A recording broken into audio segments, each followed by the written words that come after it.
مجھ سے بہت زیادہ محبوب تو باپ کو اولاد ہی ہوتی ہے. جب بیٹے کو اجازت نہ ہوئی، جب بیٹے کو اجازت نہ ہوئی محفل میں آنے کی، تو مجھے کیسے اجازت ہو سکتی ہے؟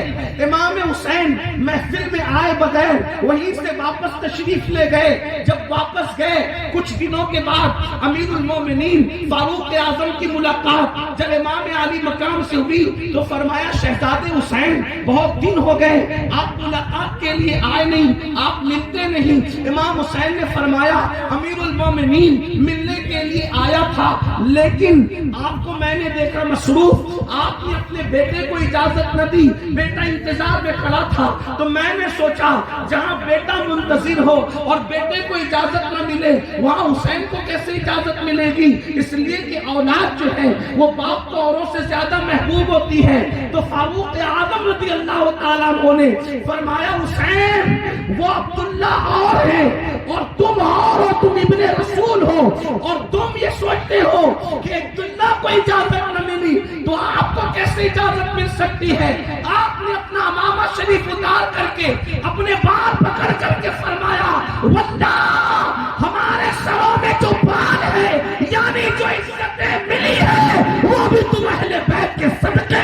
سبحان اللہ. نعرہ تکبیر، نعرہ رسالت، نعرہ غوثیت، مسلک اعلیٰ حضرت علماء اہل سنت حضرت علامہ سید امین القادری صاحب قبلہ سرزمین ڈڈیا شریف. سبحان اللہ سبحان اللہ. حالانکہ صحابہ کرام میں صدیق اکبر کے بعد سب سے بلند مرتبہ فاروق اعظم کا ہے. اسی طرح آپ نے سنا ہوگا حضرت سیدنا ابو ہریرہ رضی اللہ تعالیٰ عنہ کی بات کہ حضرت ابو ہریرہ امام علی مقام سے ایک ملاقات میں اپنے امامے کے شملے سے حضرت امام حسین کے تلووں کی مٹی صاف کرتے ہیں اور آپ کے جوتیاں سیدھی کرتے ہیں. کون؟ حضرت ابو ہریرہ. عمر میں بڑا فرق ہے، ابو ہریرہ کی داڑھی سفید ہو چکی ہے، امام علی مقام کی داڑھی کالی ہے. یہ ساری چیزیں کبھی آپ محسوس کرتے ہیں؟ کبھی سوچا آپ نے کہ یہ لوگوں نے محبت کی اور ہم پر قیامت تک اہل بیت کی محبت فرض ہے؟ امام شافعی کہتے ہیں جس کو جلد المختار میں امام اہل سنت نے لکھا یا اہل البیت رسول اللہ حبکم فرض من اللہ فی القرآن انزلہ یکفیکم من عظیم الفخر انکم من لم یصلی علیکم لا صلاۃ لہ. کہ اے رسول اللہ کی اہل بیت تم لوگوں کی محبت کو اللہ نے قرآن میں ہم پہ فرض کیا ہے، یعنی قرآن میں فرض کر دی گئی ہے محبت اہل بیت. اور فرمایا کیا یہ فخر تمہارے لیے کافی نہیں ہے کہ اس وقت تک کہ ہماری نمازیں مکمل نہیں ہوتی جب تک ہم اہل بیت پہ درود نہیں پڑھ لیتے؟ اللہ کے رسول علیہ السلام نے جگہ جگہ اہل بیت کا ذکر کیا. خطبہ حجۃ الوداع میں فرمایا کہ میں تمہارے درمیان دو بھاری چیزیں چھوڑ کے جا رہا ہوں، ایک قرآن ہے اور دوسری میری اہل بیت ہے. فرمایا جب تک دونوں کو پکڑے رہو گے کبھی گمراہ نہیں ہوں گے. میرے آقا علیہ السلام کے پیارے دیوانوں، اے میری قوم کے جوانوں، کیا اللہ کے رسول علیہ السلام اپنی اولاد کی محبت کی وجہ سے ہم پہ یہ فرض کر کے گئے؟ اپنی اولاد کی محبت کی وجہ سے ہم پہ لازم کر کے گئے؟ اگر آپ باریک بینی کے ساتھ دیکھیں گے تو اب اصل جو گفتگو آپ کو سمجھنے کی کوشش کرنا ہوگا. میں اپنے سب بھائیوں سے گزارش کرنا چاہتا ہوں، آپ لوگ مجھ سے بہت محبت کرتے ہیں، میں آپ کی محبت کی قدر کرتا ہوں، لیکن اگر آپ چپ رہ کر خاموش رہ کر آنے والی گفتگو سنیں گے تو مجھے زیادہ خوشی ہوگی. اب آپ توجہ کرنا، ماں اور بہنوں کی بھی توجہ چاہتا ہوں. دیکھو ہر باپ چاہتا ہے کہ اولاد سے میں محبت کرتا ہوں میری اولاد سے دوسرے ہی محبت کرے، لیکن اللہ کے رسول علیہ السلام نے اپنی اولاد کی محبت کو صرف اولاد ہونے کی وجہ سے لازم نہیں قرار دیا، بلکہ میرے آقا نے اس کو عبادت کے درجے میں رکھا، اللہ کے رسول نے اس کو عبادت کے درجے میں رکھا. بلکہ یہاں تک فرمایا، ترمذی شریف کی حدیث سے یہاں تک بات ثابت ہوتی ہے کہ جن لوگوں کے دل میں اہل بیت کی محبت ہوگی اللہ کے رسول جنت کے جس درجے میں ہوں گے رسول اللہ کی اہل بیت سے محبت کرنے والے اسی درجے میں واہ واہ واہ سبحان اللہ سبحان جس اللہ. درجے میں رسول اللہ ہے اسی درجے میں اہل بیت سے محبت کرنے والے. یہ محبت اہل بیت کا اتنا صلہ کیوں؟ ابن مسعود کا قول ہے، عبداللہ ابن مسعود فرماتے ہیں اللہ اکبر کہ اہل بیت کی ایک دن کی محبت ایک سال کی عبادت سے بہتر ہے.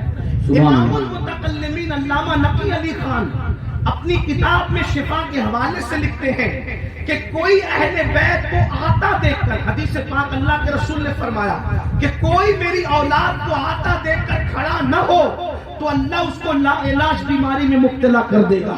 یعنی اہل بیت کے معاملے میں اس قدر تاکید ہے وہ آئے تو کھڑے ہو جاؤ، اگر نہیں کھڑے ہوئے تو تم لا علاج بیماری مبتلا ہو جاؤ گے.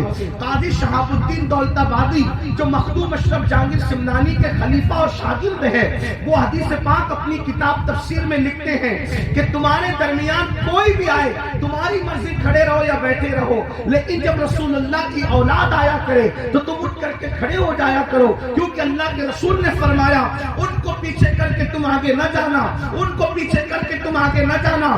جو میری اولاد کو، میری اہل بیت کو پیچھے کر کے آگے جائے گا، قیامت کے دن جب وہ آئے گا تو اس کی پیشانی پہ لکھا ہوگا یہ اللہ کی رحمت سے محروم کر دیا گیا ہے، اور اس کا چہرہ سیاہ کر دیا جائے گا. ہر جگہ پہ اہل بیت، اہل بیت، اہل بیت، اہل بیت. آپ سے پوچھنا چاہتا ہوں، حتیٰ کہ جب آیت درود نازل ہوئی، ان اللہ وملائکتہ یصلون علی النبی یا ایھا الذین آمنوا صلوا علیہ وسلموا تسلیما اللہم صل علی سیدنا محمد وعلی آل سیدنا محمد. جب یہ آیت درود نازل ہوئی تو صحابہ کرام نے کہا یا رسول اللہ ہم درود کیسے پڑھے؟ تو میرے آقا نے فرمایا مجھ پر مجرد درود نہ پڑھا کرو، مجھ پر اکیلا درود نہ پڑھا کرو. کافر یا رسول اللہ کیسے پڑھے؟ تو سرکار فرماتے ہیں یہ نہ کہو اللہم صلی علی محمد، یہ نہ کہو، بلکہ یوں کہو اللہم صلی علی محمد وعلی آل محمد. یعنی جب مجھ پہ درود پڑھنا تو اکیلے مت پڑھنا،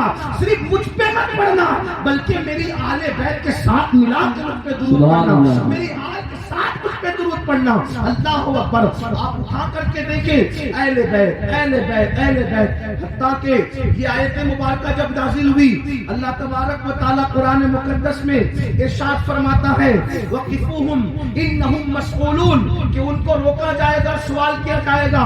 تو ابن حجر اسقلانی ابن حجر مکی اپنی کتاب میں لکھتے ہیں وَقِفُوهُمْ إِنَّهُمْ مَسْئُولُونَ ان کو روک کر کے پوچھا جائے گا. تو کیا پوچھا جائے گا؟ ابن حجر اس کی تفسیر کرتے ہوئے بیان کرتے ہیں اللہ اکبر کہ جب نماز، روزے، حج، زکات کے سارے حساب ہو جائیں گے تو پھر روکا جائے گا جنت میں جانے سے پہلے کہ تم نے رسول اللہ کی اہل بیت سے محبت کی تھی، ان کا حق ادا کیا تھا یا نہیں کیا تھا. یہ سوال آخری میں تم سب سے کیا جائے گا. آخر محبت اہل بیت اتنا اہم کیوں؟ تو مجھے جو بات سمجھ میں آئی وہ یہ اپنے بزرگوں کے اقوال سے، ان کی تعلیمات سے، کہ جو جس سے محبت کرتا ہے وہ اسی کے نقش قدم پہ چلتا ہے. سبحان اللہ، سبحان اللہ، ماشاء اللہ، ماشاء اللہ. اہل بیت کو ہر جگہ جو رکھا صرف اولاد ہونے کی وجہ سے نہیں رکھا، کیونکہ رسول اللہ کے علم میں یہ بات ہے، حضور یہ جانتے ہیں کہ کوئی کتنا بھی بگڑے گا لیکن میری اہل بیت صراط مستقیم پر قائم رہے گی. حضور علیہ الصلوۃ والتسلیم کی نگاہیں دیکھ رہی تھی سن 60 ہجری کا طوفان آئے گا، اور 60 ہجری کے طوفان میں دین بدلا جائے گا، سنت رسول بدلی جائے گی، عدل و انصاف کا قانون بدلا جائے گا، محرمات کے ساتھ نکاح کی ترکیبیں بنے گی، سود عام ہوگا، شراب اعلانیہ پی جائے گی. اس وقت کچھ لوگ مصلحت کے تحت رخصت پر عمل کرتے ہوئے گھروں میں بیٹھے ہوں گے. حالانکہ ان کا گھروں میں بیٹھنا کوئی جرم نہیں ہوگا کیونکہ شریعت اس کی اجازت رخصت کی دیتی ہے، لیکن جب سب بیٹھیں گے اس وقت میرے دین کے لیے جو اٹھے گا وہ کوئی اور نہیں ہوگا، وہ میرے ہی خاندان سے، میری اہل بیت سے ہوگا. اس کے بعد آپ دیکھیں جب ہندوستان کفرستان بنا ہوگا اس وقت 90 لاکھ کو کلمہ پڑھانے والا کسی اور خاندان سے نہیں ہوگا، وہ خاندان اہل بیت سے ہوگا. جب دین مردہ ہو رہا ہوگا تو دین کو زندہ کرنے والا بغداد میں جو اٹھ کے کھڑا ہوگا وہ کسی اور کے خاندان کا نہیں ہوگا، وہ بھی اہل بیت کے خاندان کا، جسے دنیا عبد القادر جیلانی غوث اعظم کے نام سے یاد کرے گی. اسی طریقے سے اللہ اکبر 14 سال کی عمر میں اللہ کے دین کے لیے شہید ہونے والا کسی اور کے خاندان کا نہیں، مسعود سالار غازی اہل بیت کے خاندان کا ہوگا۔ اسی طریقے سے کفرستان کے اندر صابر کلیہ کی شکل میں دین کا پرچم لہرانے والا اہل بیت کے خاندان سے ہوگا۔ دلی میں انقلاب پیدا کرنے والا محبوب الہی نظام الدین اولیاء خاندان اہل بیت سے ہوگا۔ اللہ اکبر، لاہور کی سرزمین پر خدا کے دین کا محافظ بن کے کھڑا ہونے والا داتا علی حجویری اہل بیت کے خاندان سے ہوگا۔ اسی طرح قیامت کے قریب کوئی خاندان دین کے لیے اٹھے نہ اٹھے، آخری میں جو محمد مہدی کی شکل میں اللہ اکبر دین کا حمایتی بن کر کے اٹھے گا، اکیلا تنے تنہا، وہ بھی خاندان نبوت کا چشم چراغ خاندان اہل بیت سے ہوگا۔ تو اہل بیت کی تعلیم اس لیے دی گئی کہ جو جس سے محبت کرتا ہے اسی کے طریقے پر، اسی کے نقش قدم پر چلتا ہے۔ اب مسلمانوں، ہم سے کہا گیا میری اہل بیت سے محبت کرو۔ اب جب دل میں محبت کسی کی بھی پیدا ہو، کسی کی بھی محبت کسی کی بھی پیدا ہوتی ہے تو آدمی بولنے میں اس کی نقل کرتا ہے، چلنے میں اس کی نقل کرتا ہے، کردار میں اس کی نقل کرتا ہے، کھانے پینے میں اس کی نقل کرتا ہے، گفتار میں اس کی نقل کرتا ہے۔ یہ سب کچھ چیزیں ہوتی ہیں۔ رسول اللہ محبت اہل بیت اس لیے ہمارے دلوں کے اندر پیدا کرنا چاہتے ہیں کہ لوگوں تمہیں پتہ ہونا چاہیے کہ پہلے دن سے لے کر آخری دن تک ہر دن میری اہل بیت تمہارے دین کی حفاظت کرتی نظر آ رہی ہے۔ جب تم ان سے محبت کرو گے تو تم دین کے مخالف نہیں جاؤ گے، بلکہ تم بھی دین کے حمایتی بنو گے، تم بھی دین کے حامی بنو گے۔ لیکن شومی قسمت کہ آج اہل بیت کی محبت یا رسول اللہ کی محبت یا اولیاء کی محبت، اس کا مفہوم ہی لوگوں نے بدل دیا۔ محبت اہل بیت کا مطلب کیا؟ شربت، کھچڑا، نیاز، گرما گرم آفزیوں کی نقل والا، رسومات والا محرم۔ اب تو سنیوں والا محرم بہت سارے علاقوں میں دیکھنے کے لیے آنکھیں ترس رہی ہیں، اور ظلم اور دہشت گردی کا ماحول لوگوں کا یہ ہے کہ علماء کو بولنے کی بھی اجازت نہیں، علماء کو بولنے کی بھی اجازت نہیں۔ جو علماء بولے، جو علماء گفتگو کریں، چھوڑ دو، ضرورت نہیں، چھوڑ دو۔ اب کوئی بات نہیں، میں تو بات سمیٹ رہا ہوں، اب بہت بات تو اختتام کی طرف جاری ہے، اب تھوڑی دیر سن لے، بس کوئی لمبی نہیں کریں۔ آپ توجہ فرمائیں، ایک بار درود شریف پڑھیے۔ درود پڑھنے کو کہتا ہوں تو درود شریف آواز بھی نہیں آتی، پتہ نہیں کیا مسئلہ ہے۔ ارے میرے بھائیوں، ایک مرتبہ درود پڑھنا یہ جہاد اور حج میں شرکت کرنے سے افضل ہے۔ بے شک ایک بار درود پڑھنا حج سے زیادہ ثواب، جہاد میں شرکت کرنے سے زیادہ ثواب ہے۔ پھر آپ سے کہا جاتا ہے درود شریف پڑھو، آپ چھپ رہتے ہیں، بھائی درود شریف تو پڑھ لو اللہ کے بندو۔ صلی اللہ علیہ وسلم یا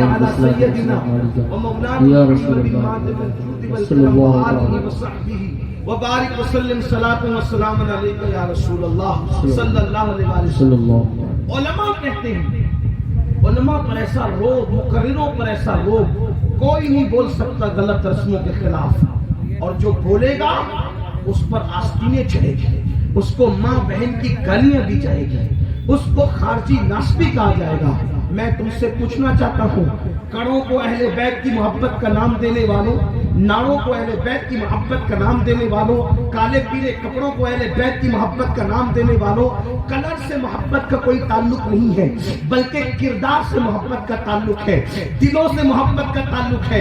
اللہ کے رسول صلی اللہ علیہ وسلم جو اہل بیت کی محبت کی دعوت دے رہے تھے، اس لیے دے رہے تھے تاکہ اے لوگوں، جس وقت لوگ گمراہی کے دلدل میں پھنسے، اس وقت تمہیں امام حسین کا کردار یاد ہونا چاہیے۔ چاہیے کہ حسین نے کس طرح کردار کی زندگی گزاری، امام علی مقام کی زندگی کیا تھی، امام حسن پاک کی زندگی کیا تھی، ان کی زندگیاں ہم بھول گئے۔ میں آپ سے پوچھنا چاہتا ہوں، آپ مجھے بتائیں کہ کربلا کے 3 دن صرف ہم امام علی مقام کو دیکھ لیں اور پھر اپنے آپ کو دیکھیں، بہت توجہ کے ساتھ آپ سننا، امام علی مقام کو دیکھیں اور اپنے آپ کو ہم دیکھیں تو آپ کو یہ بات معلوم کرنی پڑے گی کہ ہم حسینی کردار پر ہیں یا یزیدی کردار پر ہیں۔ بڑی معذرت کے ساتھ حسینی کہلا کر یزید کا کردار زندہ کرنے والی قوم اگر زمین کی پشت نے دیکھا ہوگا تو وہ 14ویں صدی نے دیکھا، 14ویں صدی کے اندر دیکھا۔ اللہ اکبر، جتنے پاپ جتنے جرائم یزید کر رہا ہے وہ سارے جرائم اس قوم کے اندر موجود ہے جو اپنے آپ کو حسینی کہہ رہی ہے۔ امام حسین کا کوئی کردار اس قوم کے اندر موجود نہیں۔ وجہ اس لیے کہ امام علی مقام کی زندگی پڑھی نہیں، امام علی مقام کی زندگی سنی نہیں، صرف بس جذباتی نعرے، ہر جگہ جذباتی نعرے، ہر جگہ جذباتی نعرے۔ آئیے میں 2 باتیں پڑھتا ہوں آپ کے سامنے، برا مت ماننا، میری گفتگو آخری تک سننا۔ دیکھیے، ایک ہے کردار یزید اور ایک ہے امام حسین کا کردار، 2 کردار ہمارے سامنے ہیں۔ اب ہمیں یہ دیکھنا ہے، میں نہیں کہوں گا کہ کون یزید کے کردار پر ہے اور کون امام حسین کے کردار پر ہے، میں صرف آپ کو اتنا بتاؤں گا یہ یزید کرتا تھا اور یہ امام حسین کرتے تھے۔ اب آپ کو اپنے اندر ڈوب کر خود سوچنا ہے، اپنے من میں ڈوب کر، باجا سراغ زندگی تو اگر میرا نہیں بنتا نہ بن، اپنا تو بن۔ یاد رکھنا، چیٹنگ بازی کرنے والوں، اپنے آپ سے دھوکے بازی کرنے والوں، ایک دن موت ہے موت، جس دن موت کا فرشتہ آئے گا روح کا رشتہ تمہارے جسم سے ٹوٹ جائے گا، ہم بھی مریں گے تم بھی مرو گے، لیکن جب موت کا فرشتہ آئے گا تو یہ جو تمہارا ہم چیٹنگ بازیاں کر رہے ہیں محبت اہل بیت کے نام پر، بے جا رسومات، غلط رسومات، رافضیوں کا کیریکٹر زندہ کرنا اور امام علی مقام کے کردار سے آنکھیں بند کر لینا، موت کے وقت پچھتاؤ گے، لیکن اس وقت پچھتانے سے کوئی کام نہیں چلنے والا، اس وقت ہاتھ ملنے سے، اس وقت آنسو بہانے سے، اس وقت تڑپنے سے، اس وقت بلکنے سے کچھ نہیں ہونے والا۔ آؤ میں دونوں کا کردار پڑھتا ہوں، میری پوری گفتگو کا حوالہ ابن جریر طبری کی تاریخ تبری ہوگی، امام جلال الدین سیوطی کی تاریخ خلفاء ہوگی، ابن کثیر کی البدایہ والنہایہ ہوگی، اسی طریقے سے آئین قیامت ہوگی، اللہ اکبر، اور ساتھ ہی ساتھ مشہد حسین، علامہ ابو اسحاق، اللہ اکبر۔ اب آئیے ان سب کتابوں کا اتنے مجموعہ، اللہ اکبر، امام علی مقام علی جدی علیہ السلام کا یزید سے اختلاف ہوا، یزید سے امام کا اختلاف ہوا۔ دیکھو اختلاف کی کوئی نہ کوئی وجہ ہوتی ہے، بنیادی وجہ ہوتی ہے۔ اگر آج کسی سے کوئی اختلاف ہو، مثال کے طور پر 2 علماء کا اگر اختلاف ہو تو کوئی نہ کوئی مسئلہ بیچ میں بنتا ہے کہ اختلاف کی وجہ کیا ہے، ٹھیک ہے، لیکن ایک بات یاد رکھنا، جو بہت بڑے لوگ ہوتے ہیں جن کے پاس ہر نعمت ہوتی ہے وہ جلدی سے کسی سے اختلاف نہیں کرتے، لوگ ان سے اختلاف کرتے، وہ اوروں سے جلدی سے اختلاف نہیں کرتے جس کے پاس نعمتیں ہوتی ہے۔ اللہ اکبر، امام علی مقام کے پاس کمی کس چیز کی تھی؟ امام حسین کے پاس کمی کس چیز کی تھی؟ حسن ایسا تھا، حسن ایسا تھا، علامہ عبد الرحمن جامی کہتے ہیں امام حسین اتنے خوبصورت تھے کہ جب رات کے وقت آپ گلیوں میں چلتے تھے تو لوگ آپ کے چہرے کی روشنی کے اندر راستہ طے کرتے ہوئے نظر آتے تھے۔ حسن جمال کا عالم یہ تھا، اللہ اکبر، اور نسب کتنا اعلیٰ، جس کا نانا رسول، جس کی نانی ام المومنین خدیجۃ الکبریٰ، جس کے بابا علی کے مرتضیٰ، جس کی امی سیدہ فاطمہ زہرا، نسب اتنا اعلیٰ تھا، اللہ اکبر۔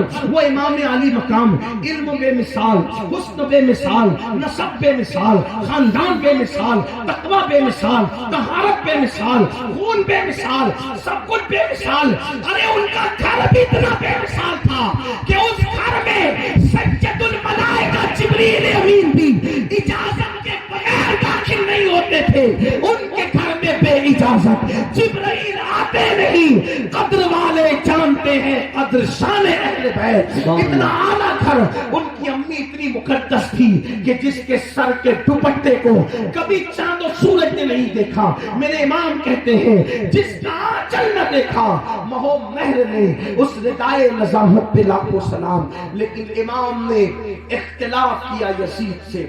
یزید پلید بدترین انسان. جتنی گندگیوں کے نام میں لے لوں ساری گندگیاں کم ہوتی ہے, یزید زیادہ گندا ہے. ٹھیک ہے, اتنا پلید ہے یزید. یزید کو کسی نے اچھا نہیں کہا. علماء اہل حدیث انہوں نے بھی اچھا نہیں کہا. ان کی اکثریت وحید الزمان اپنی کتاب ہدیۃ المہدی کے اندر یزید کے بارے میں کہتے ہیں, وہ تو لکھتے ہیں کہ یزید تو ایسا تھا کہ اس نے کہا تھا معاذ اللہ ثم معاذ اللہ کہ بنو ہاشم پر کوئی وحی نازل نہیں ہوئی تھی. ان لوگوں نے تو حکومت اور سلطنت کے لیے ڈرامہ رچا تھا وحی. یعنی کہ یہ تو علماء اہل حدیث کا اسٹیٹمنٹ یہ ہے یزید کے بارے میں. نئے لوگ اگرچہ بگڑے کچھ کریں حالات کے تحت سمجھوتا کریں الگ بات ہے. وحید الزمان کی کتاب ہدیۃ المہدی موجود ہے, آپ اس میں دیکھ سکتے ہیں. اسی طریقے سے آپ علماء دیوبند کی کتاب اٹھا کر دیکھیں, قاری طیب انہوں نے اپنی کتاب میں شہید کربلا کے اندر جگہ جگہ یزید کی مذمت کی. مولانا حسین تانڈوی جن کو حسین احمد مدنی کہتے ہیں, انہوں نے یزید کے خلاف لکھا. یعنی کہ آپ دیکھتے چلے جائیں ایک سلسلہ ہے, کوئی یزید کو اچھا نہیں کہتے. حتیٰ کہ سکھ مذہب کے لوگ بھی ان کے اپنے مذہبی جو پیشوائے انہوں نے بھی یزید کی مذمت کی. حتیٰ کہ جب گرو نانک جیسے لوگوں نے اللہ اکبر یہ یزید کے متعلق جو ہے وہ انتہائی وہ اس کا گھنونا کردار پیش کیا. اسی طریقے سے ہندو مذہب کے جو پڑھے لکھے لوگ گزرے ہیں انہوں نے یزید کی مخالفت. یزید کو کسی نے اچھا نہیں کہا. امیر المومنین حضرت عمر ابن عبدالعزیز کے دربار میں جس کا خاندانی رشتہ تھا یزید سے, ان کے عمر ابن عبدالعزیز کے دربار میں یزید کو امیر المومنین کہا. تو عمر ابن عبدالعزیز نے کوڑے لگوائے امیر المومنین کہنے والے. آپ غور فرمائیں, اتنا گندا تھے یزید. لیکن اختلاف کیا تھا؟ اختلاف یہ تھا کہ یزید کھلے عام شراب پیتا تھا اور شراب کو عام کرتا. اس کے دربار میں شراب ایک دم علل اعلان پی جاتی تھی اور شراب کو عام کیا جا رہا تھا. اس چیز کو امام علی مقام نے محسوس کیا. ابن کثیر نے لکھا ہے کہ یزید نے سفر حج میں بھی شراب پی. یعنی آپ کے یہ جو گاؤں آپ کا ہے, اگر یہاں کوئی شرابی آدمی ہو اللہ نہ کرے, مگر وہ جب اللہ اس کو حج کی توفیق دے تو کم از کم جتنے دن وہ حج کے سفر میں ہوگا تو کم سے کم وہ شراب تو نہیں پیے گا. آپ حج کے سفر کی بات کرتے ہیں, لوگ اجمیر شریف جاتے ہیں تو بگڑے ہوئے کام نہیں کرتے, غریب نواز کے احترام اور تعظیم میں. لیکن یزید اتنا پلید, اتنا گندا, اتنا نکما, اس قدر نیچ حرکت کا انسان تھا کہ اس نے سفر حج میں بھی مدینہ منورہ میں شراب پی.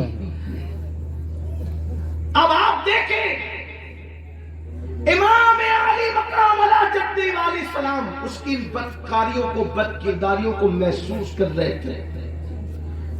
امام نے جو اس کے ہاتھ پر بیعت نہیں کی اور اس سے اختلاف کیا, نفرت کی, وجہ یہ تھی کہ اگر امام اس کے ہاتھ پہ بیعت کر لیتے تو کل اٹھ کر کے کوئی شراب کے خلاف تقریر کر ہی نہیں سکتا تھا, شراب کے خلاف, نشے کے خلاف کوئی بات کر ہی نہیں سکتا تھا. کیوں؟ اگر کوئی کرنے جاتا تو لوگ کیا کہتے, تو بڑا ہے کہ امام حسین پڑھے.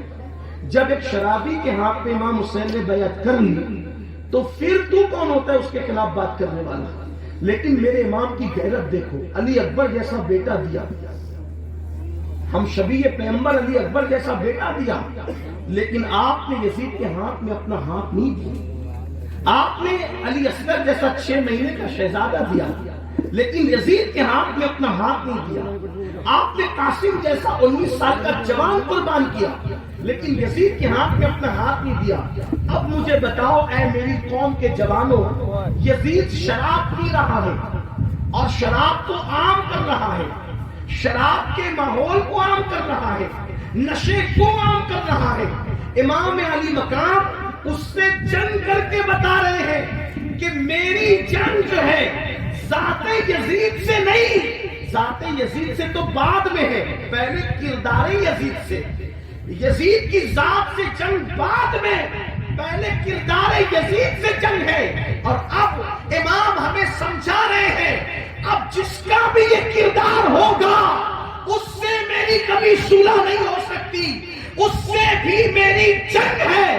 اب پتہ چلا کہ اگر کسی کے ہاتھ میں شراب کی بوتل ہے، کسی کے ہاتھ میں نشے کی گولیاں ہے، کسی کے ہاتھ میں گانجا چرس ہے، کسی کے ہاتھ میں نشہ کرنے والی ادویات ہے، تو امام عالی مقام کا وہ چاہے جتنا نام لے، حسین پاک جیسے یزید سے جنگ کر رہے تھے ویسے امام حسین آج ان شرابیوں سے، نشہ کرنے والوں سے بھی جنگ کر رہے ہیں۔ اب لوگ کہتے ہیں مولانا کیا ہو گیا آج، مسلمان بہت بے چین ہے، مسلمان بہت پریشان ہے، مسلمان بہت تکلیف میں ہے، مسلمان بہت بلاؤں میں ہے، مسلمانوں کو مارا جا رہا ہے، مسلمانوں کو پیٹا جا رہا ہے، مسلمانوں کو تباہ کیا جا رہا ہے، مسلمانوں کو برباد کیا جا رہا ہے۔ ذرا توجہ کرنا، میں بہت اہم جملہ کہنے جا رہا ہوں، اگر غلطی کروں گا تو میرے علماء میری اصلاح کریں گے۔ آپ کیا کہہ رہے ہیں؟ مسلمانوں کو تباہ کیا جا رہا ہے، مسلمانوں کو برباد کیا جا رہا ہے۔ میں کہتا ہوں تلوار کسی کی بھی نظر آ رہی ہے، وہ اس کی تلوار نہیں ہے، اصل میں مار تم پر امام حسین کی ہے۔ تلوار کسی کی بھی نظر آ رہی ہے لیکن مار امام حسین کی ہے۔ کیوں؟ اس لیے کہ حسین نے بتا دیا کہ جس قوم کے اندر نشہ ہوگا اس سے میری جنگ ہوگی۔ اب امام حسین کے مقابلے میں تم کھڑے ہو گئے، اس لیے اللہ تمہیں تباہ کر رہا ہے، تمہیں برباد کر رہا ہے۔ آپ کیا سمجھ رہے ہو؟ امام علی مقام کوئی چھوٹی موٹی ہستی نہیں۔ اللہ اکبر، مجھے بتاؤ مسلمانوں کے محلے میں جتنی نشے کی چیزیں بکتی ہے کیا اوروں کے محلے میں بکتی ہے؟ جتنا نشہ مسلمانوں کے علاقوں میں کیا جاتا ہے کیا اوروں کے علاقوں میں کیا جاتا ہے؟ آپ سے پوچھنا چاہتا ہوں اس قدر نشے میں ڈوبنے والی قوم 15ویں صدی کے اندر اگر کوئی ہے وہ قوم مسلم ہے۔ اللہ اکبر، 16 سال کے 17 سال کے لڑکے اور لڑکیاں باضابطہ طور پر نشے کی طرف جا رہے ہیں، کالج چھوڑ کر، یونیورسٹی چھوڑ کر، تعلیم چھوڑ کر نشے کی طرف۔ کس مسلمان کو نہیں پتا اللہ کے رسول مصطفیٰ کریم رؤوف الرحیم صلی اللہ علیہ وسلم نے فرمایا جس نے نشہ کیا اس نے محمد پر نازل ہونے والی کتاب کا گویا کہ انکار کیا۔ اللہ اکبر، اللہ اٹھا کر حدیث رسول دیکھو، اللہ کے رسول علیہ السلام فرماتے ہیں نشہ کرنے والے جب قیامت کے دن اٹھ کر کے اللہ کی بارگاہ میں آئیں گے، نشہ کرنے والے، کاش میری یہ آواز، یہ میری گنہگار آواز، یہ میری بے اثر آواز، کاش اللہ اس میں اثر پیدا کر کے کسی نشہ کرنے والے جوان تک پہنچا دے کہ اللہ کے رسول علیہ السلام فرماتے ہیں نشہ کرنے والا جب قیامت کے دن اللہ کی عدالت میں اٹھ کر کے آئے گا تو اس کا چہرہ سور کی طرح، خنزیر کی طرح ہوگا، اور اس کی آنکھوں سے خون ٹپک رہا ہوگا، اس کی آنکھوں سے خون بہ رہا ہوگا، اور وہ اپنی منہ سے الٹی کر رہا ہوگا تو وہ الٹی پاخانے کی الٹی ہوگی، یعنی اس کے منہ سے غلاظت پاخانہ نکل رہا ہوگا۔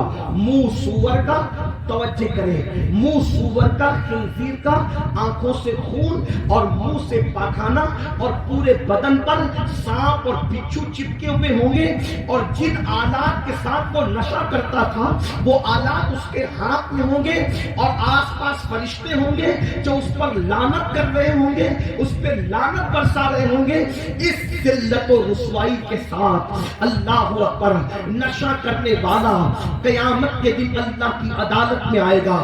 لوگ اس سے پوچھیں گے کہ تو کون ہے، تو کون ہے؟ یہ میں اپنی مرضی سے نہیں کہہ رہا ہوں، فقیہ ابو اللہ سمرقندی نے اس کو اپنی کتاب میں لکھا ہے، میں کوئی بات اپنی طبیعت سے کہنے کا عادی نہیں۔ اللہ اکبر، فقیہ لکھتے ہیں جب اس ذلت کے ساتھ نشہ کرنے والا میدان قیامت میں آئے گا تو لوگ کہیں گے تو کون ہے، اتنی ذلت کے ساتھ تو آ رہا ہے تو اس کو کہا جائے گا بتا تو کون ہے؟ فرشتے کہیں گے لوگوں یہ دنیا کے اندر نشہ کرتا تھا، یہ دنیا میں شراب پیتا تھا، یہ دنیا میں نشہ کیا کرتا تھا، اب آپ مجھے بتائیں کتنی ذلت ہے نشہ کرنے والوں کے لیے۔ اب آپ دیکھیں یزید نشہ کرتا تھا، امام علی مقام نشے کے خلاف تھے۔ اب آپ سے پوچھتا ہوں حسینیت نشہ کرنے کا نام ہے یا نشے کی مخالفت کرنے کا نام ہے؟ آپ مجھے جواب دیں، نشہ کرنے کا نام حسینیت ہے یا نشے کی مخالفت کرنے کا نام حسینیت ہے؟ اب اگر کوئی نشہ کر رہا ہے تو چاہے اس کا نام غلام حسین ہو، چاہے اس کا نام غلام علی ہو، چاہے اس کا نام عباس ہو، اگر وہ نشہ کر رہا ہے تو غلام حسین نام ہونے کے باوجود وہ حسین کا غلام نہیں، وہ یزید کا غلام ہے، کیونکہ وہ یزید کا کردار زندہ کر رہا ہے۔ نکلو سنیو میری قوم کے جوانوں، اے مسلمانوں، یزیدی کردار سے باہر نکلو۔ دوسری بات بہت لمبی نہیں کرنے والا، گرمی کا موسم ہے، آپ لوگ بہت گرمی میں بیٹھے اس کا مجھے خیال ہے، لیکن دوسری بات ایک دو بات اور کروں گا، بات ختم کروں گا۔ دوسری بات یزید علل اعلان نمازوں کو ترک کرتا تھا، وہ نماز نہیں پڑھتا تھا، اس نے سفر حج میں بھی نماز چھوڑی، مدینہ منورہ آ کے بھی اس نے نماز میں غفلت کی۔ امام کے سامنے اس کا یہ کردار موجود تھا، یہ کیریکٹر موجود تھا۔ آپ سے پوچھنا چاہتا ہوں، لوگ اس پر ہنستے ہیں، ہم لوگ کا مذاق اڑاتے ہیں، ابھی تک یہ لوگ نماز روزے میں ڈوبے ہوئے، ابھی تک یہ لوگ نماز روزے کی بات کریں، دنیا کہاں پہنچ گئی؟ یہ ابھی تک نماز روزے کی بات کرتے ہیں۔ میں نے کہا دنیا کہیں نہیں پہنچے، ہماری نماز، توجہ کرنا، ہماری نماز ہمیں وہاں تک لے جاتی ہے چاند پر جانے والے جہاں کا تصور نہیں کر سکتے، کیونکہ میرے نبی نے فرمایا جو بندہ نماز میں سجدے میں ہوتا ہے تو اللہ اور بندے کے درمیان سارے پردے اٹھا دیے جاتے ہیں، تو گویا کہ سجدہ کرنے والا ڈائریکٹ خدا کی بارگاہ میں پہنچ جاتا ہے۔ بلکہ ایک حدیث پاک ہے کہ جب تم سجدہ کرتے ہو تو تمہارا سر خدا کے قدموں میں ہوتا ہے۔ اللہ کے قدم ہمارے قدم کی طرح نہیں ہے، وہ جسم و جسمانیات سے پاک ہے، لیکن سمجھانے کے لیے کہا گیا کہ بندے جب تو سجدہ کرتا ہے تو تیرا سر خدا کے قدموں میں ہوتا ہے۔ جیسے وجہ اللہ ہے، ید اللہ ہے، ویسے قدم بھی بیان کیے گئے، لیکن ہمارے قدموں کی طرح یہ قدم نہیں ہے جس میں انگلیاں ہیں، ناخن ہے، ایسا نہیں ہے۔ تو فرمایا اللہ اکبر کہ تیرا سر اس کے قدموں میں ہوتا ہے، اس کی چوکھٹ پہ ہوتا ہے، اور وہ تیرے سامنے ہوتا ہے اور تو اس کے سامنے ہوتا ہے، جو جسم و جسمانیات سے، زمان و مکان سے پاک ہے۔ گویا کہ اس کی انوار اور تجلیات تجھے چاروں طرف سے گھیر لیتے ہیں، تیرا احاطہ کیے ہوئے ہیں۔ میرے آقا علیہ السلام کے پیارے دیوانوں، یزید نماز میں کوتاہیاں کرتا تھا۔ آج لوگ کتنے ہیں جو مسجدوں کو آباد کرتے ہیں، جلسے کے نام پہ تو ہزاروں جمع ہوں گے، لیکن نماز کے نام پہ کتنے؟ مسجدوں کے اندر دھول ہے، اچانک چلے جاؤ مسجدوں میں چٹائیوں پہ دھول ہے، چٹائیوں پہ گرد و غبار ہے، لوگ نماز میں بالکل دھڑلے کے ساتھ نماز چھوڑ رہے ہیں۔ سن لو پورے قرآن میں 700 مرتبہ میرے اللہ نے نماز کا حکم دیا ہے، اور یاد رکھنا آپ اپنے آپ کو رضوی کہہ لو، اشرفی کہہ لو، برکاتی کہہ لو، صابری کہہ لو، مداری کہہ لو، کاملی کہہ لو، ابو الولائی کہہ لو، جنتی کہہ لو، حسینی کہہ لو، محمدی کہہ لو، کچھ بھی کہہ لو، ان ذمہ دار علماء کی موجودگی میں کہتا ہوں نماز چھوڑ کر تم اللہ کی عدالت میں اپنے آپ کو سچا مومن ثابت نہیں کر سکتے۔ بے شک بے شک بے شک، حق سبحان اللہ۔ زندگی میں سجدہ نہیں، نماز سے کوسوں دور، اور جب کہا جاتا ہے نماز پڑھو تو کہتے ہیں مولانا ٹائم نہیں ملتا۔ اگر ٹائم نہیں ملتا تو پھر مسلمان کیوں ہے؟ کیسے ہے؟ تجھے کھانے کے لیے ٹائم ہے، تجھے سونے کے لیے ٹائم ہے، تجھے ناچ گانے کے لیے ٹائم ہے، تجھے واٹس ایپ فیس بک کے لیے ٹائم ہے، تجھے عورتوں کے ساتھ بیٹھنے اٹھنے کے لیے ٹائم، دوستوں کے ساتھ اٹھنے بیٹھ، تجھے اللہ کے لیے ٹائم، ایک وقت کی نماز کے لیے صرف 10 منٹ کا ٹائم، صرف 10 منٹ، 10 منٹ سے زیادہ کا ٹائم نہیں لگتا۔ اور ہم اگر ٹائم نکالنا چاہیں تو بالکل نکال سکتے، اس لیے کہ ٹائم کسی کو نہیں ملتا، نکالنا پڑتا ہے۔ آپ جلسے میں ٹائم نکال کر آئے تو پہنچے، اگر تھوڑی سستی کرتے تو اپنیت بے شمار لوگ ہیں جو آنا چاہتے تھے، سستی کی نہیں آئے، بستر پہ لیٹے لیٹے سو گئے، بیٹھے رہ گئے باتیں کرتے ہوئے نہیں آئے۔ ٹائم نکالنا پڑتا ہے۔ نماز پڑھو اس سے پہلے کہ تمہاری نماز جنازہ پڑھی جائے، نماز پڑھو اس سے پہلے کہ تمہارا روح کا رشتہ تمہارے جسم سے ٹوٹ جائے، نماز پڑھو اس سے پہلے کہ موت سے تمہاری آنکھیں بند ہو جائے۔ میرے عزیز، میرے بھائی، اللہ اکبر، اگر تو نماز نہیں پڑھتا تو یاد رکھ، اپنے آپ پہ رحم کر، اپنے آپ پہ رحم کر۔ اللہ کے رسول غیب دا نبی صلی اللہ علیہ وسلم نے فرمایا، سب سے زیادہ موت کے وقت اگر کسی کو تکلیف ہوتی ہے تو بے نمازی کو تکلیف ہوتی ہے۔ قیامت کے دن سب سے زیادہ عذاب اگر کسی کو ہوگا تو بے نمازی کو ہوگا۔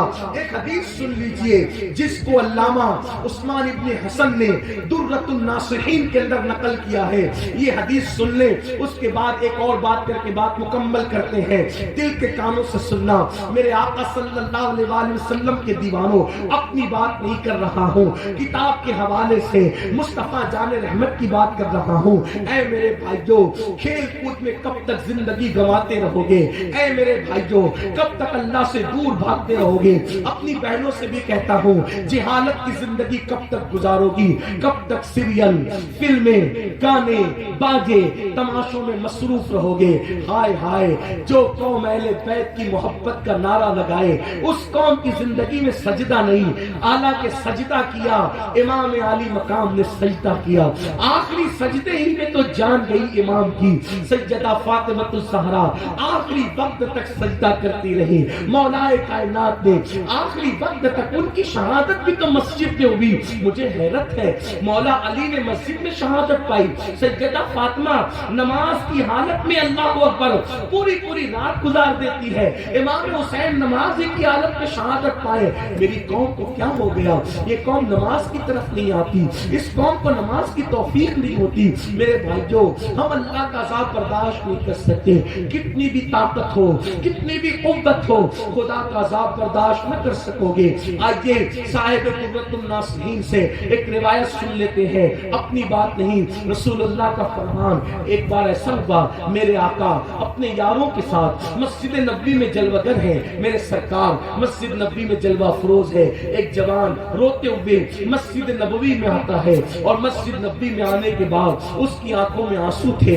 اللہ کے رسول غیب دا نبی صلی اللہ علیہ وآلہ وسلم اس کو روتا ہوا دیکھ کر اس کے حال زار پہ رحم کرتے ہوئے اس سے پوچھتے ہیں، اے جوان تو کیوں رو رہا ہے؟ تیرے رونے کی وجہ کیا ہے؟ تیری آنکھ میں آنسو کیوں ہے؟ اس جوان نے کہا، یا رسول اللہ صلی اللہ علیہ وآلہ وسلم، میرے ماں باپ آپ پہ قربان، آقا میرے باپ کا انتقال ہو گیا، میرا باپ مر گیا، میں دیہات میں رہتا ہوں، میرے باپ کو نہ کوئی غسل دینے والا ہے، نہ کوئی کفن پہنانے والا ہے، یا رسول اللہ اس لیے میں رو رہا ہوں، میرے باپ کی موت کے بعد بھی نہ کوئی غسل دینے والا، نہ کوئی کفن پہنانے والا۔ اللہ کے رسول غیب دا نبی مصطفیٰ جان رحمت صلی اللہ علیہ وآلہ وسلم نے سیدنا صدیق اکبر اور فاروق اعظم سے فرمایا، تم دونوں جاؤ اور جا کر کے اس کے باپ کو غسل دو اور اس کے باپ کو کفن پہناؤ۔ اللہ اکبر، جب میرے آقا کے دونوں یار صدیق و فاروق تشریف لے گئے اس کو نہلانے کے لیے، جیسے اس کے منہ سے چادر ہٹائی،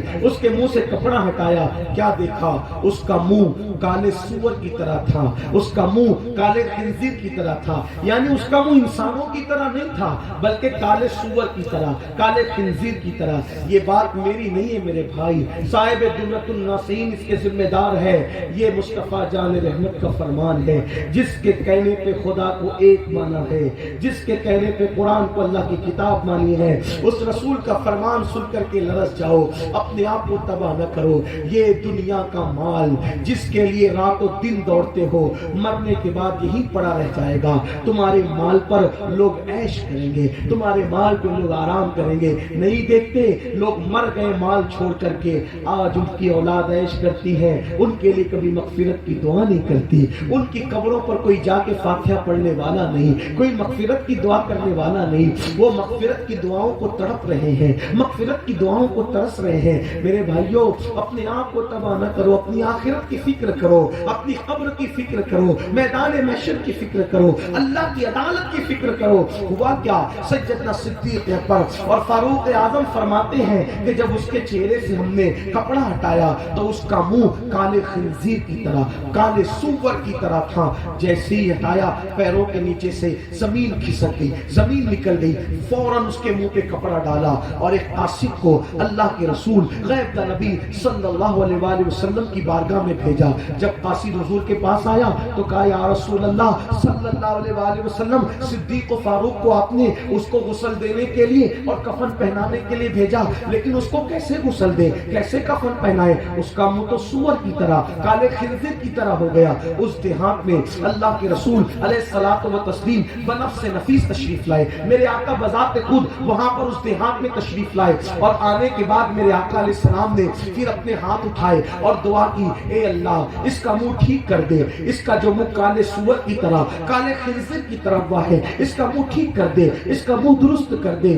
جب دیکھا گیا حضور کی دعا تھی, عنایت کا جوڑا, اجابت کا سہرا, دلہن بن کے نکلی. دعائے محمد اجابت نے جھک کر گلے سے لگایا. بڑی ناز سے جب دعائے محمد ہوا, یہ حضور نے دعا کی, اس کا چہرہ ٹھیک ہو گیا. فوری طور پہ صحابہ نے, اصحاب مصطفیٰ نے غسل دیا. غسل دینے کے بعد کفن پہنایا. کفن پہنانے کے بعد صحابہ کرام نے پھر اس کی نماز جنازہ پڑھی. صحابہ نے اس کی نماز جنازہ پڑھی. نماز جنازہ کس نے پڑھی؟ صحابہ نے. میرے بھائیوں توجہ کرنا, کسی مسجد کے امام نے نہیں, ہم جیسے مولوی صاحب لوگوں نے نہیں, اللہ اکبر, ہم جیسے پیر صاحب لوگوں نے نہیں, بلکہ اصحاب مصطفیٰ نے روئے زمین پر, روئے زمین پر, چشم فلک نے اور پشت زمین نے انبیاء کے بعد اگر سب سے بہترین کوئی مخلوق دیکھا ہے تو اس کو اصحاب مصطفیٰ کہتے ہیں, اسے صحابہ کہتے ہیں. صاحب درۃ الناصحین کے مطابق صحابہ نے نماز جنازہ پڑھی اور نماز پڑھنے کے بعد جب اس شخص کو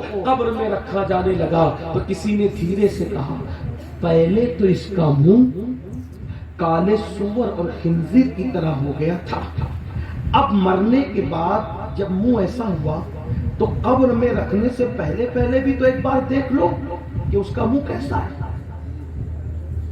دفن کرنے سے پہلے پہلے تو اس کا منہ دیکھ لو, منہ کیسا ہے.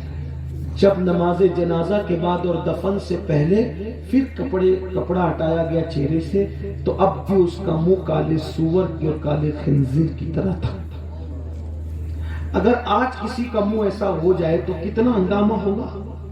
اس وقت ہوا, دیکھنے والوں میں ہمت تھی, طاقت تھی. اللہ کے رسول زمین کے اوپر ظاہری طور پہ موجود تھے. صحابہ نے پوچھا, آقا اس کا منہ کالے سور کی طرح, کالے خنزیر کی طرح بار بار کیوں ہو جاتا ہے؟ تو میرے آقا نے خود کوئی جواب نہیں دیا, فرمایا اس کے بیٹے کو بلا. جب اس کے بیٹے کو بلایا گیا تو فرمایا, تو سچ بتا, میرا اللہ کسی پہ ظلم نہیں کرتا, میرا اللہ کسی پہ ظلم نہیں کرتا, زیادتی نہیں فرماتا. میرا اللہ تو اپنے بندوں سے بہت پیار کرتا ہے, وہ کسی کو اس طرح کی سزا بلا وجہ نہیں دیتا.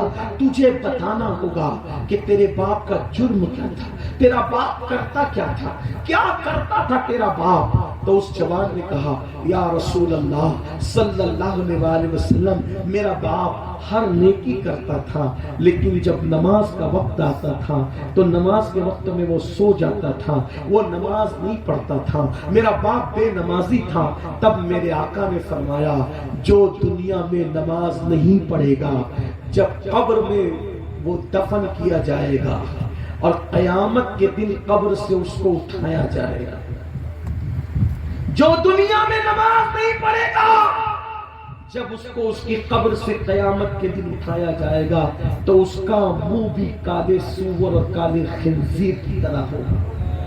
اللہ اللہ, ہنستے ہنستے کھلکھلاتے کہاں لگاتے ہوئے نمازوں کو چھوڑنے والوں, یہ کسی لیڈر کا, کسی خطیب کا قول نہیں, یہ اللہ کے رسول کا فرمان ہے کہ قیامت کے دن وہ کالے سور کی شکل میں اٹھے گا. آپ سے پوچھتا ہوں, اگر چہرے پہ پھنسی آ جائے, پھنسی تو تم کسی محفل میں نہیں جاتے شرم کے مارے، جب پھنسی آنے پر کسی محفل میں نہیں جاتے شرم کے مارے، سور والا منہ لے کر رسول اللہ کی بارگاہ میں کیسے آؤ گے؟ اللہ کی بارگاہ میں کیسے آؤ گے؟ لرز جاؤ، لرز جاؤ۔ یہ گڑی ہوئی باتیں نہیں ہیں، یہ پڑھی ہوئی باتیں ہیں، کتابوں میں لکھی ہوئی باتیں۔ میرے بھائیوں، میں تمہارے سامنے جو ہے تمہاری منتیں کر کے کہتا ہوں، بہت دنیا کی رنگریلیوں میں ڈوب چکے ہو، نکلو۔ دنیا میں آوارگی کرنے نہیں آئے تھے، دنیا میں پاپ کرنے نہیں آئے تھے، دنیا میں عیاشی کرنے نہیں آئے تھے۔ مسلمانوں، ہم دنیا میں آئے، قرآن کہتا ہے الذی خلق الموت والحیات لیبلوکم ایکم احسن عملا، کہ ہم نے زندگی اور موت کو اس لیے پیدا کیا تاکہ ہم تمہارا امتحان لے، تمہیں آزمائے کہ کون تھوڑی سی زندگی پا کے اچھا عمل کرتا ہے۔ دیکھ لو یزید کی زندگی اور دیکھ لو امام حسین کی زندگی۔ یزید نے نمازیں چھوڑی، یزید نے شراب عام کیا، یزید نے عورتوں پہ پاپ کی نظریں ڈالی، وہ بادش نہ تھا، اللہ نے اس کو دولت دی، اس نے عیاشی کی، پاپ کی، آوارگی کی۔ آج اس کی قبر کا نشان موجود نہیں ہے۔ 15 بیٹے چھوڑ کے مرا تھا، ایک بھی بیٹا اس کی نسل میں موجود نہیں۔ میرے حسین نے اللہ کے دین پر اپنا سب کچھ لٹا دیا، بھوکے پیاسے رہے مگر نماز نہیں چھوڑی، عبادت نہیں چھوڑی۔ ارے تاریخ کی اوراق گواہ ہے کہ کٹا ہوا سر ہے، نیزے پہ چڑھا ہے، لیکن حسین بتا رہے ہیں میرے جسم کا تعلق میرے سر سے ختم ہو گیا ہے، لیکن تلاوت قرآن کر کے بتا رہے ہیں اب بھی قرآن سے میرا رشتہ موجود ہے۔ نیزے پہ قرآن سنا کر کے بتایا قرآن سے اب بھی میرا رشتہ نہیں ٹوٹا۔ جسم سے سر کا رشتہ تو کٹ چکا ہے، لیکن قرآن سے میرا رشتہ اب بھی باقی ہے۔ میرے امام نے نماز پڑھی، صراط مستقیم پہ رہے، سچائی پہ رہے، اللہ کے دین پہ استقامت کے ساتھ ڈٹے رہے۔ کیا ہوا؟ ایک بیمار چھوڑ کر گئے، ایک بیمار۔ آج مسلمانوں کی کوئی بستی ایسی نہیں ہے جہاں امام حسین کی اولاد نہ رہے۔ اس لیے یزید کو عبرت کی نگاہ سے دیکھو، چلتے پھرتے یزید بنو، اللہ کی بارگاہ میں رجوع کرو، توبہ کرو۔ پتہ نہیں کس کی زندگی کب ہے، کب تک ہے، ہمیں نہیں۔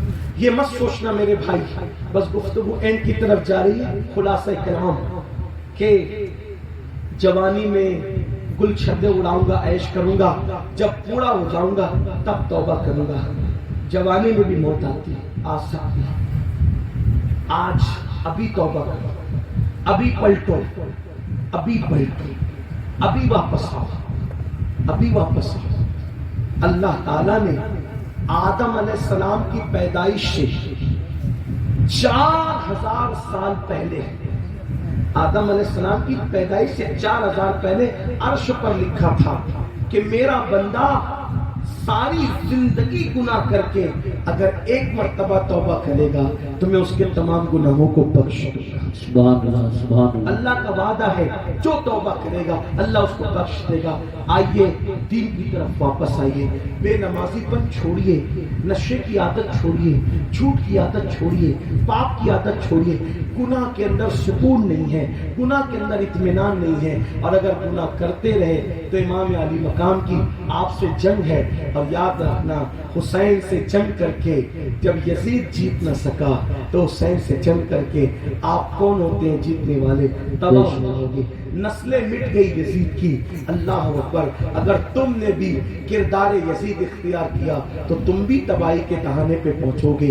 اس سے پہلے میں جانتا ہوں تم جان بوجھ کر حسین پاک سے جنگ نہیں لے رہے، تم پکے حسینی ہو، تم سچے حسینی ہو، تم سچے عاشق رسول ہو، تم سچے عاشق اہل بیت ہو، لیکن جو کچھ کر رہے ہو وہ لاشعوری طور پہ کر رہے ہو۔ اس لیے آج تمہیں یہ ہوشیار کرنے کے لیے، بیدار کرنے کے لیے گویا کہ بانگے درا دی جا رہی ہے، یعنی کہ گھنٹی بجائی جا رہی ہے، سونے والوں اٹھ جاؤ، سونے والوں بیدار ہو جاؤ، سونا جنگل رات اندھیری چھائی بدلی کالی ہے، سونے والوں جاگتے رہو، چوروں کی رکھوالی ہے۔ اگر آپ امام علی مقام کے کردار پر عمل کرو گے تو دیکھنا پھر میرے حسین کا کرم کیسے چھما چھم تمہارے گھروں پہ برسے گا، میرے امام علی مقام کا کرم کس طریقے سے تمہیں اوپر اٹھائے گا۔ میرا حسین ایسا بادشاہ ہے، میرا حسین ایسا تاجدار ہے، میرا حسین ایسا آقا ہے، اپنے ماننے والوں کو کبھی محروم نہیں کیا، عطا پر عطا کیا، دینے والا بنا دیا، منگتوں کو داتا بنا دیا، غریبوں کو آقا بنا دیا، بھکاریوں کو بادشاہ بنا دیا۔ حسین ایسا بادشاہ ہے، اس لیے آئیے اپنی زندگی بدلیے، اپنی زندگیوں میں انقلاب پیدا کیجئے، اپنے اللہ سے وعدہ کیجئے کہ مولا آج سے پہلے مجھ سے جو کچھ ہوا میں تیری بارگاہ میں توبہ کرتا ہوں، مجھے معاف کر دے۔ کیا آپ کو نہیں پتا حور نے سارے جرائم کیے، لیکن جب آ کر کے میرے امام سے معافی مانگی تو میرے آقا نے حور کو معاف کر دیا اور حور کو آزاد کر دیا، حور کو جنتی بنا دیا۔ آئیے جہنمیوں کے خیمے سے نکلیے۔ آج کل ہمارے دماغ میں کیا خبط سوار ہے، میں اپنے علماء کی توجہ، جہنم میں کون جائے گا پتہ؟ صرف وہ 72 فرقے جائیں گے بس۔ آج ہمارے دماغ میں کیا خبط ہے، جہنم میں صرف 72 فرقے جائیں گے، اور ہم لوگ سنی ہے نا، زنا کرے، شراب پیے، چوری کرے، جھوٹ بولے، بیوی کو مارے، ماں باپ کو دھکا دے، کچھ بھی، ہم جنتی میں جائیں گے۔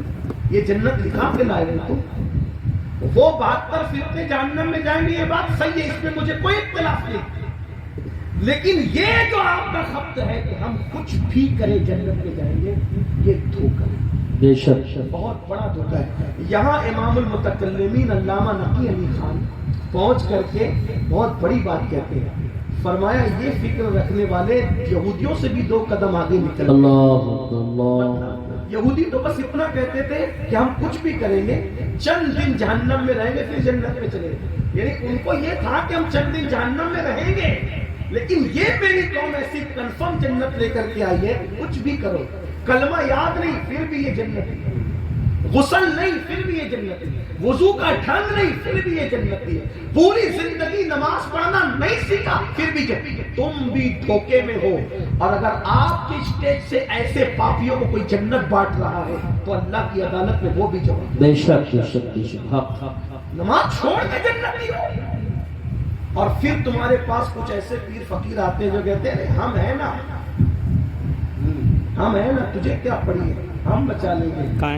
میں کہتا ہوں یہ بات کسی اللہ والے نے کبھی نہیں، جی بے شک بے شک، یہ بات اللہ کے رسول نے خود نہیں فرمائی، اللہ کے رسول نے خود نہیں فرمائی کہ جو چاہو کرو میں بچا لوں گا، بلکہ حضور نے اپنے خاندان کے لوگوں سے، حضور نے اپنے خاندان کے لوگوں سے کہا اے بنو ہاشم، حضور اپنے خاندان والوں سے کہا اے بنو ہاشم عمل کرنا، عمل، کہیں ایسا نہ ہو کہ دوسرے لوگ عمل لے کر آئے اور تم صرف نسب لے کر آؤ، جس کو عمل نے پیچھے کر دیا اس کو نسب کبھی آگے نہیں کر سکتا۔ اللہ اللہ حضور نے اپنے خاندان والوں کو نصیحت فرمائی، اور آج ہم صرف لوگوں کی چاپلوسی کی خاطر لوگوں کو بھی دھوکہ دے رہے۔ اب ان کو دیکھو مفتی سلیم کو، یہ اللہ والے، ان کو دیکھو جنتی ہو جاؤ گے، یہ دیکھو ان کو یہ جنتی ہو جاؤ گے، پاگل ہو گئے جن کے چہرے دکھا کر جنت بانٹ رہے ہو اس بے نمازی قوم کو جن کو کلمہ نہیں آتا۔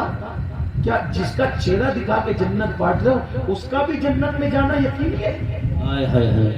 اس کے ایمان پہ خاتمے کی کیا گارنٹی ہے؟ صحیح بات، غوث اعظم روتے ایمان پہ خاتمے کے لیے، بے شک سرکار غوث پاک جس کی ٹھوکر سے مردے زندے ہوئے وہ روتے ایمان پہ خاتمے کے لیے، غریب نواز روتے ایمان پہ خاتمے کے لیے، اور آج ہم اتنے بے باک۔ ہمارے گھروں کا حال یہ ہے کہ گھر کی فریج میں شراب رکھی ہوئی ہے اور ہماری جنت ہی نہیں جاتی۔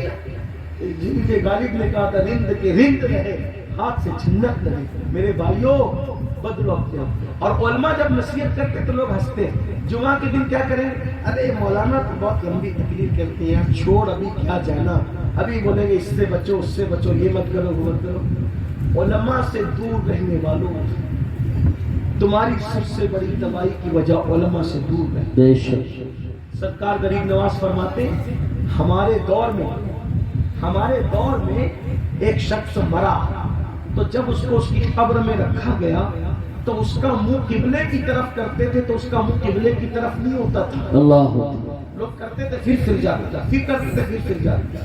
تو ایک صاحب کشف بزرگ ہے, فرمایا اس کا منہ قبلے کی طرف کرنا چھوڑ دو, اس کا منہ کبھی قبلے کی طرف نہیں ہو سکتا, اس لیے کہ یہ علماء مشائخ کو دیکھ کر کے غرور کی وجہ سے اپنا منہ پھیر لیا کرتا. اللہ. تو جو علماء سے اپنا منہ جیتے جی پھیر لیتا تھا, اب مرنے کے بعد قبلے کی طرف اس کا منہ نہیں رہ سکتا. اللہ.